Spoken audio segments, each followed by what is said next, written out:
Você está ouvindo Profs Voz, o seu podcast sobre voz.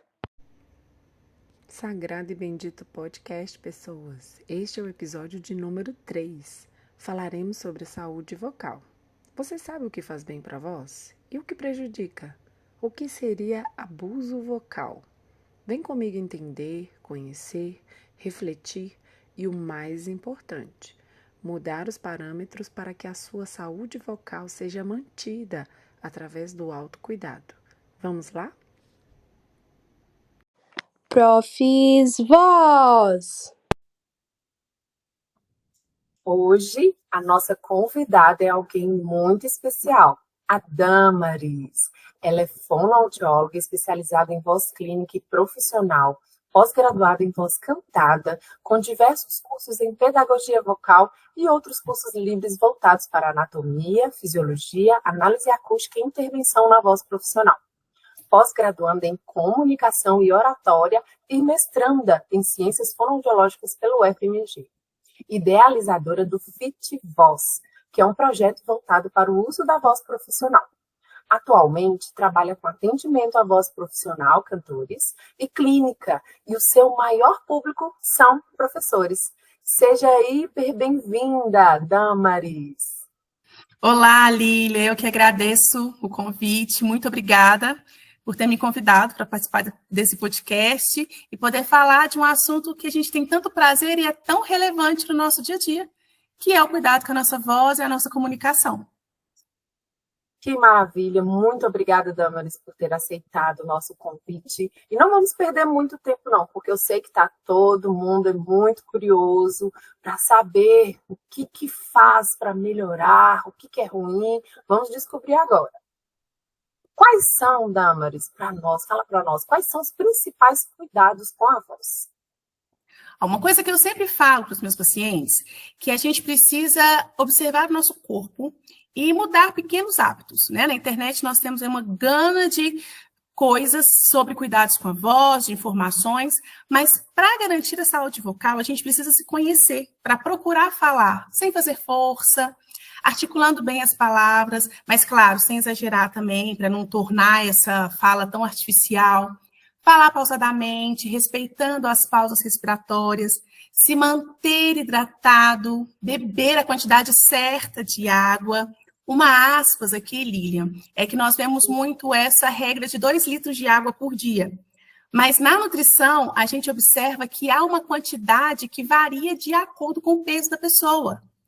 E é uma continha simples que ela precisa fazer para saber a quantidade certa que ela precisa ingerir ao longo do dia. E se a gente pensa que a prega vocal, a laringe, é um dos últimos tecidos a receber a hidratação, é muito importante a gente estar atento à quantidade de água que a gente toma. E ela não deve ser ingerida de uma vez, ela deve ser ingerida ali ao longo do dia. Além disso, a gente também tem que evitar outros hábitos negativos, como pigarrear, gritar, tentar competir com o barulho, por exemplo, você está numa festa, está num lugar muito barulhento, e você quer bater um papo e começa a gritar, isso acaba forçando muito essa musculatura.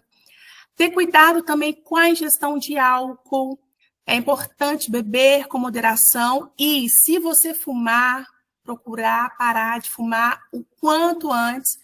Hoje nós temos aí vários programas que podem te ajudar mesmo a parar com esse hábito, porque a gente sabe o quão lesivo ele é, não só para a nossa voz, mas para todo o nosso corpo. Uma outra dica também, que é muito importante, é não utilizar pastilhas, spray, balas durante o uso da voz. Professores, às vezes, têm o hábito, né, precisa dar aula, então chupa aquela balinha de hortelã e corre para dar aula. Isso é um perigo, porque esses artifícios vão anestesiar o tecido. Então, a gente acaba perdendo ali um pouco do parâmetro da dor. Consequentemente, a gente acaba sobrecarregando essa musculatura, o que vai trazer ainda mais prejuízo para a nossa voz. Que bom que você já falou tanta coisa que eu tenho certeza que muita gente tem dúvida. E uma coisa que eu gostaria de fazer um parêntese aqui nesse momento é sobre o fumo, o tabaco e o álcool. Tem muita gente que tem dúvida, né? Faz mal para a voz, mas por que faz mal? Eu acho importante as pessoas entenderem o porquê que o fumo e o álcool fazem mal para a voz. Você consegue dizer para nós, explicar para nós um pouquinho mais sobre o tabaco e o álcool? Claro, vamos pensar dessa forma. Quando a gente fuma, o cigarro, ele tem uma série de componentes, além da temperatura, ainda tem uma série de componentes que vão ser lesivos e vão irritar ali o tecido da laringe. E isso vai aumentar muito a chance de problemas de voz. Um dos problemas mais comuns que a gente encontra entre os fumantes é o edema de Reinke, que é o acúmulo de líquido no espaço de Reinke, que é uma região que fica ali logo abaixo das pregas vocais. Mas também há casos mais graves, porque o cigarro ele pode levar ao surgimento do câncer de laringe do pulmão. E isso vai acontecer não só com quem fuma, mas o fumante passivo também, aquela pessoa que inala a fumaça do cigarro. E a mesma coisa acontece com o álcool. O álcool ele vai irritar o tecido da laringe. Só que o álcool ele também causa analgesia. Então, por exemplo, se você vai usar a voz profissional, vai cantar, vai dar uma aula, vai fazer uma palestra, você toma qualquer bebida alcoólica, você vai anestesiar o seu tecido. Você vai perder o controle dessa voz. Esse tecido ele vai estar irritado. Então, a chance de ocorrer ali abuso vocal é muito maior. E quando passa o efeito do álcool, você sente os efeitos daquele hábito tão negativo que você teve antes do uso da sua voz. Nossa, quanta informação, hein? E você falou também do uso das pastilhas, que é um assunto muito controverso, a gente sabe que é uma prática o uso das pastilhas, mas vamos tentar esclarecer o pessoal o que eles podem fazer, o que fazer quando está totalmente sem voz, já que a pastilha ela não é indicada, o que você indicaria? Qual é a conduta que você indica quando uma pessoa ela está totalmente sem voz e a pastilha ela não é indicada? Olha, se a pessoa está totalmente sem voz, né, o que a gente chama de afonia, ela precisa procurar um tratamento, ela precisa ir no médico. Por quê? A gente tem que identificar a causa dessa afonia, que é o caso da perda total da voz. Ela vai acontecer de repente ou gradualmente. Mas, às vezes, ela não causa dor, não causa incômodo, como também pode vir associada se a afonia vier de fatores infecciosos, como uma laringite, uma faringite, uma gripe. Nesse caso, ela tem que ir no médico para ser medicada, para tratar realmente o fator que está causando essa perda da voz. Agora, há outros casos, como o estresse, a ansiedade, refluxo gastroesofágico. Tudo isso pode causar a afonia, essa perda total da voz. E esse tratamento já pode ser feito com o fonoaudiólogo. Então, se você tem uma perda total da sua voz, é importante você procurar um profissional especializado para poder te orientar por meio de medicamentos, no caso das infecções, ou de exercícios que vão estimular a produção do som da fala. Agora, se for só uma rouquidão, ela também precisa ser investigada. Uma rouquidão por mais de 15 dias precisa de acompanhamento, precisa ser identificada a causa. Não é normal uma pessoa simplesmente ter a voz rouca. Se você está rouco por um motivo, é uma coisa, e ela vai passar ali até 15 dias. Passou esse prazo, procure um otorrino, procure um fonoaudiólogo. Mas, se você precisa usar a voz, né, como é o caso do professor, como é o caso do cantor, do locutor, é importante que você tenha um profissional do seu lado. É importante que você procure um acompanhamento. Você não pode simplesmente ficar rouco, permanecer rouco e não procurar identificar a causa, porque isso pode comprometer ainda mais lá na frente. Então, esteja atento. Rouquidão, mais de 15 dias, procure um especialista na voz. Se você está rouco por um período de tempo, é curto, e você é um profissional da voz, tem uma pessoa competente ao seu lado para poder te ajudar, para poder te auxiliar, mas não utilize esses paliativos, né? Como o spray, a pastilha, a bala, o álcool, porque, né, a gente já viu pessoas, né, tomam conhaque para melhorar a voz, não sei se você já ouviu falar disso, né? Cantores, meus amigos cantores. Vão melhorar a voz com conhaque e a cachaça. Não, não faça isso. Tá? Procure um profissional para te ajudar por meio de exercícios específicos, entendendo ali qual o hábito que está errado, qual que é o desvio, o que está acontecendo para você manter a saúde da sua voz. Maravilha. E falando um pouquinho também do que pode, o que não pode, tem algo que eu acho muito importante, nós não podemos esquecer de falar aqui, falando em saúde vocal, que é a água e a maçã. Por quê?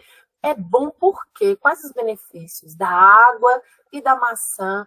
Na maioria das vezes, a gente recebe esse professor, esse paciente, esse profissional da voz, dizendo que, me falaram para comer maçã, mas até hoje eu não sei o porquê. Por que será que tem que comer a maçã e beber a água? A água você já falou aqui um pouquinho, né, sobre a hidratação, a quantidade de água, mas e a maçã? Por quê? Tem algum benefício realmente, Damaris? A maçã parece a fórmula mágica quando a gente pensa em voz, né? Todo mundo fala, você está com a garganta doendo, come maçã, você está rouco, come maçã. Mas a gente tem que ter em mente que a primeira coisa, nenhum alimento toca as pregas vocais. A laringe, ela é um mecanismo de defesa, então ela não vai deixar que nenhum alimento toque essas pregas vocais, porque ele pode percorrer a traqueia para o pulmão, e isso pode trazer uma complicação. Então, toda vez que a gente come uma maçã, essa maçã não está indo para a prega vocal, ou seja, ela não está trazendo nenhum benefício direto para a nossa voz. Mas a maçã, ela tem propriedades adstringentes. E isso vai ajudar muito a limpar, por exemplo, aquele pigarrozinho que fica gotejando ali no fundo da boca, do nariz. Acaba que ao invés de a gente pigarrear por estar mais limpo, pela ação adstringente da maçã, a qualidade da nossa voz pode sim ficar melhor, se for causada pelo pigarro, esse desvio. Mas também a maçã ela é mais firme. Então, quando você mastiga a maçã, você acaba fortalecendo a sua musculatura orofacial, que é a mesma musculatura que a gente usa para falar. Bochecha, lábios, língua. Essa musculatura estando mais forte, pode sim também ajudar na articulação das palavras, mas desde que tenha consciência do que está sendo feito. Não adianta simplesmente comer uma maçã, comer uma cenoura, pensando em fortalecer a musculatura. Ela vai aumentar a percepção. Mas se você, na hora que for usar a sua voz, não tiver consciência disso, pode ser que não tenha adiantado de nada. Então, com consciência, ela vai ajudar muito na produção da fala, na qualidade da voz, mas não diretamente. Sim, nessa ação adstringente e fortalecedora da musculatura orofacial. Então, guardem muito bem essa informação. A maçã, ela ajuda, mas além da maçã, tem que fazer o controle do abuso vocal, dos maus costumes. O que você tem feito no uso da sua voz que é prejudicial? Temos que fazer essa análise aí. Eu vejo muito pessoal também falando dos gargarejos, né? Água morna com sal, chá de romã. Gargarejar com chá de romã realmente é bom para a rouquidão? Os gargarejos são bons? Fazem algum bem ou fazem mal? Receita das avós, né? Com certeza tem benefícios, mas não a curto prazo. Claro que eu acho que essa questão o homeopata conseguiria esclarecer até melhor as propriedades químicas benéficas, né, dos produtos naturais. A romã, por exemplo, ela é um antibactericida. Então, ela pode ajudar a longo prazo e, com certeza, feito da forma correta. Mas, para cantar, para rouquidão, para usar a voz, com certeza não há nenhuma comprovação científica disso, tá? Se você está rouco, você tem que procurar o profissional. Bom, como eu disse, a gente precisa identificar a causa dessa rouquidão. Então, não vai ser o chá, não vai ser o gargarejo com água morna, vinagre, sal, o gengibre, nada disso vai melhorar a sua voz. Talvez, com uma consulta médica, com um profissional preparado, a longo prazo, você pode sim colher alguns benefícios, mas não efeito imediato. Isso nós já sabemos que nada disso traz efeito imediato para o nosso corpo e para a nossa voz. Guardem muito bem a informação aí, então, hein, gente? Olha que maravilha. O gargarejo alivia ali, às vezes, naquele momento, né? O corno, dá aquela sensação de alívio na dor, mas isso não te isenta da necessidade, quem sabe, de procurar uma ajuda profissional, um fonoaudiólogo, um otorrinolaringologista. Nós vamos sempre bater nessa tecla aqui, né, Damaris, o tempo todo, porque nenhuma dessas dicas, nenhum desses cuidados que são falados aqui, eles substituem a avaliação, os exames, a conduta profissional. Então, tudo que nós estamos falando aqui é para que vocês façam uma reflexão e analisem na vida de vocês o que vocês têm feito de bom, de ruim, e como está a qualidade da voz hoje. O que vocês desejam mudar para ter uma voz com uma qualidade melhor. Aproveitando o gancho do assunto, de gosto, de achar que a voz está boa ou ruim, Eu gostaria que você nos respondesse essa pergunta. É uma dúvida que algumas pessoas sempre falam isso para a gente, às vezes no consultório, no dia a dia. Existe diferença entre projetar a voz e falar alto? Às vezes as pessoas reclamam que uma pessoa fala alto demais ou que fala muito baixo. É possível mudar isso? Se uma pessoa ela não gosta da voz, é possível dessa voz ela ser modificada? Sim, com certeza existe diferença entre projetar a voz e falar alto. Quando a gente projeta a voz, a gente está tendo um controle da qualidade vocal, a gente tem controle daquilo que a gente está fazendo. Então, nós não estamos sobrecarregando a nossa musculatura, a gente está usando técnicas específicas, estratégias que vão permitir aumentar o volume da nossa voz sem se machucar. Ao contrário de gritar. Quando você grita, há uma sobrecarga muscular. Então, você força essa musculatura e isso pode ser até lesivo. Não só prejudica, mas também pode ser lesivo para essa prega vocal. Se você é uma pessoa que fala alto o tempo inteiro, tem que ser investigado, porque a gente tem duas questões. Pode ser uma dificuldade auditiva, a gente precisa avaliar a saúde da sua audição, pode ser que você não está ouvindo tão bem e precise falar alto como forma de retorno auditivo, né? Você precisa se ouvir para falar. Mas, se não tiver nenhuma questão auditiva, a gente vai treinar você a identificar esses desajustes aí na sua fala. Então, o fonoaudiólogo pode, sim, por meio de exercícios, por meio de estratégias, propiciar com que você fale de acordo com o ambiente que você está, respeitando a altura, o contexto, de uma forma muito mais equilibrada, o que com certeza vai melhorar muito a sua comunicação, vai ser muito mais assertiva do que aquela pessoa que está constantemente falando alto, gritando, né? Isso pode atrapalhar não só a saúde vocal, mas também todo o contexto ali em que a pessoa está inserida. Que maravilha! Estou, assim, apaixonada com o conteúdo, porque saúde vocal, para mim, que sou fonoaudióloga, é um assunto que a cada vez que eu escuto alguém falar com propriedade do assunto como você, ou que eu leio um material, um artigo, um livro, eu sempre aprendo algo novo. É um assunto que nos renderia aqui muito tempo de discussão, porque sempre tem uma nova informação e sempre tem algo que nós consigamos fazer para melhorar a nossa voz. Você falou aqui de refluxo gastroesofágico, muitas pessoas sofrem com esse mal que, na maioria das vezes, é crônico, o tratamento é difícil, é de difícil controle. E antes de usar a voz, antes do profissional da voz usar a sua voz, tem algum alimento que eles podem evitar para diminuir esse refluxo? Tem algo, alguma dica, alguma orientação que você passa para essas pessoas? Sempre, sempre. A gente tem que pensar que não é só uma garganta, é um corpo. Então, todos os hábitos que a gente tem vai influenciar na nossa qualidade vocal. E a alimentação, ela age de forma muito direta sobre a nossa voz. Hoje, infelizmente, devido à qualidade de vida, né, estresse, ansiedade, muitas pessoas têm um refluxo gastroesofágico. Não só por problemas digestivos, mas também emocionais. Então, uma coisa que eu sempre falo muito para os pacientes é estar atento ao que come, a hora que come e a quantidade do que come. É sempre bom evitar leite, derivados, né, que a gente sabe que eles vão aumentar o muco, vão trazer pigarro. É bom evitar também alimentos muito condimentados, cafeína, chocolate. Se comer aquele prato caprichado, às vezes uma feijoada, um feijão tropeiro, dependendo da região que você é, sabe? Aquela comida muito pesada, porque tudo que te causa estufamento, tudo que promove a produção aumentada desse líquido ali estomacal, pode trazer refluxo, consequentemente vai alterar a qualidade da sua voz a curto e longo prazo. Às vezes você dorme bem, comeu, né? Jantou, dormiu bem, aí acordou com aquela garganta doendo, você não sabe por que a garganta está doendo, você teve uma crise de refluxo à noite, a prega vocal está ali machucadinha, inchada, e isso acontecendo com frequência pode gerar aí as disfonias, né? Nódulo de prega vocal, por exemplo. Então é muito importante, antes de falar, antes de usar a sua voz profissionalmente, você precisa ter cuidado com o que você come, como nós já dissemos aqui em todos eles, para evitar a sobrecarga muscular. Porque quanto mais esforço você fizer com o uso da sua voz, mais propensa ao desenvolvimento de lesões você está. Então, se atente.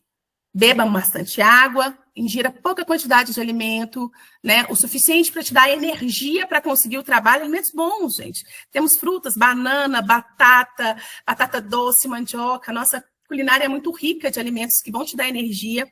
E a gente pode substituir ali por aquele, né, salgadinho, aqueles chips, que é Doritos. A gente pode muito bem substituir esses alimentos por coisas saudáveis, que nós vamos manter uma qualidade vocal adequada e uma boa saúde também. Isso é muito importante. Sim, sim, super importante. E olha, prestem atenção, nós falamos aqui sobre os cuidados, sobre as desvantagens, o que é bom, o que é ruim. Muitas dicas já foram faladas aqui. E, como eu falei, esse assunto ele é bem extenso. Depois de saber o que é bom, o que é ruim, agora nós vamos falar um pouquinho sobre tratamento, o que fazer. Né? E para puxar esse assunto, eu não posso deixar de falar do aquecimento vocal. Como se faz para aquecer a voz? Poucos profissionais da voz sabem que existe o aquecimento e o desaquecimento vocal. Então, fala um pouquinho para nós, Damaris, o que é o aquecimento vocal? Como que faz para aquecer a voz? O aquecimento vocal é você preparar a sua musculatura para o trabalho.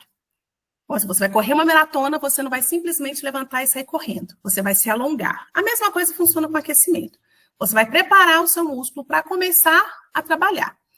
Para isso, existem exercícios específicos para sua demanda. Isso é muito importante. Não é uma receita de bolo. Não existe uma cartilha que você abre, você vai fazer isso, isso e isso. A minha demanda pode não ser suficiente ou aquilo pode estar em excesso. Então, eu preciso entender qual que é a demanda dessa pessoa, como ela usa a voz, qual que é a maior debilidade dela. Por exemplo, talvez você é uma pessoa que tem uma voz saudável, fale bem, mas uma articulação muito travada. Hoje você não tem um problema na prega vocal, mas pode desenvolver por causa dessa articulação travada.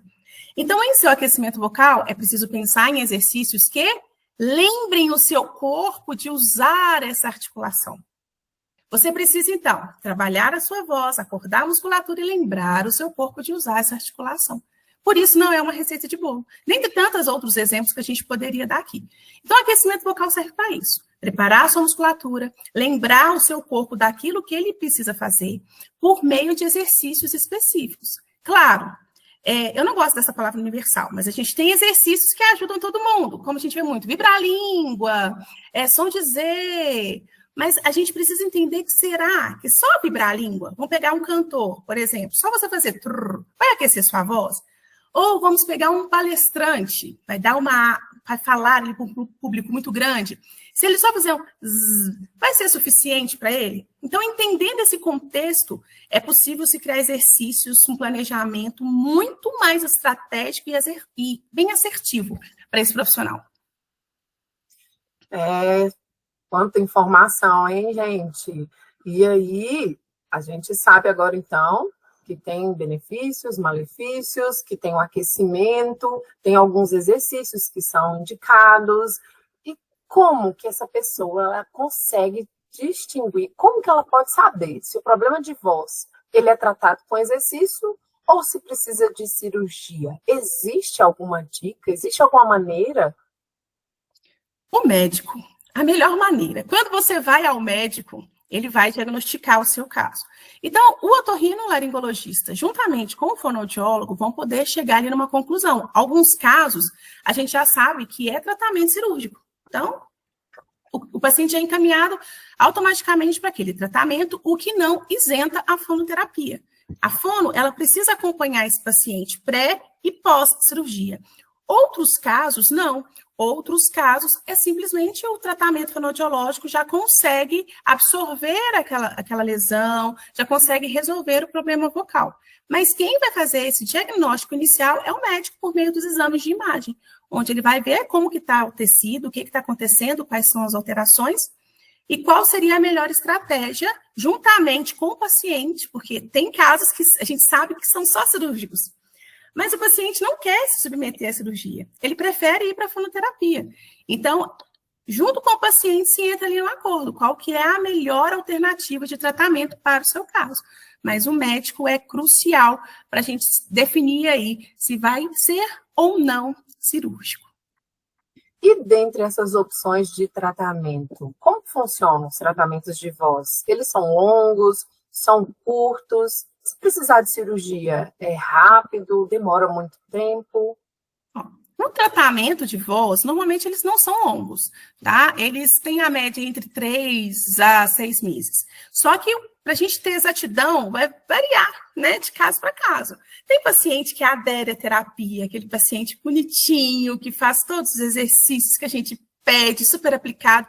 Esse melhora rapidinho. Tem pacientes que já têm uma dificuldade em fazer os exercícios, não conseguem inserir na rotina e acaba prolongando um pouco mais o tratamento. A gente tem que levar em conta também a severidade do caso. Tem casos que são mais simples de serem resolvidos, tem casos que são mais complexos. Mas depende muito, mas gira em torno desse prazo, entre 3 a 6 meses, um tratamento de fonoterapia. Meu Deus, que maravilha! Quanta informação! Eu estou chocada, passada. Muito obrigada, Damaris, pela sua participação. Foi estupendo. Você que está nos ouvindo, mande a sua dúvida, mande o seu comentário. Nós vamos responder todas as dúvidas. Tem uma proposta aí de, ao final de toda essa temporada, nós, quem sabe, fazermos um episódio só respondendo todas as dúvidas de todos os episódios. É uma proposta aí praticamente real. Existem muitos pedidos aí, muitas dúvidas. Então, ao final desse episódio, coloque a sua dúvida aqui. Espero que, assim como eu, os ouvintes tenham aprendido muito e estejam dispostos a modificar o seu padrão de emissão da voz, minimizando alterações, otimizando e alcançando níveis de alta performance da voz. Muito obrigada, Damaris. Deus abençoe ricamente sua vida. Imagina, eu que agradeço mais uma vez a oportunidade. É um prazer falar sobre esse tema, né, que nos causa tanto entusiasmo, é tão importante, tão relevante, como você disse. Ficaríamos horas e horas falando sobre esse assunto. Então, agradeço vocês pelo convite e que Deus abençoe também todo esse projeto.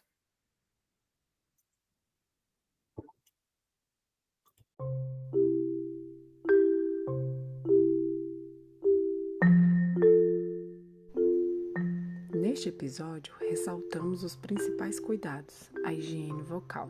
Descrevemos e citamos o aquecimento, o desaquecimento, além de frisar sobre os malefícios dos hábitos deletérios, como álcool, tabaco, quais alimentos prejudicam a emissão da voz e devem ser evitados. Desejo que ao final desse episódio você consiga mudar os costumes, a rotina, as manias e vícios, estabelecendo assim uma saúde vocal satisfatória e condizente com o uso que necessita.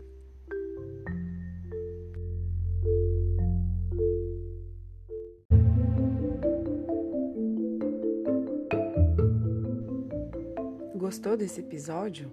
Deseja ouvir mais conteúdo? Deixe seu comentário, mande a sua dúvida, sugestões, apoie a nossa iniciativa. Sua ajuda pode fazer com que esse conteúdo alcance e ajude mais pessoas e continue crescendo cada dia mais. A sua opinião é extremamente importante. Afinal, estou aqui construindo o autocuidado e buscando maior alcance efetivo para que você tenha a melhor voz possível. Mande esse podcast para todas as pessoas que precisam aprender a cuidar da voz.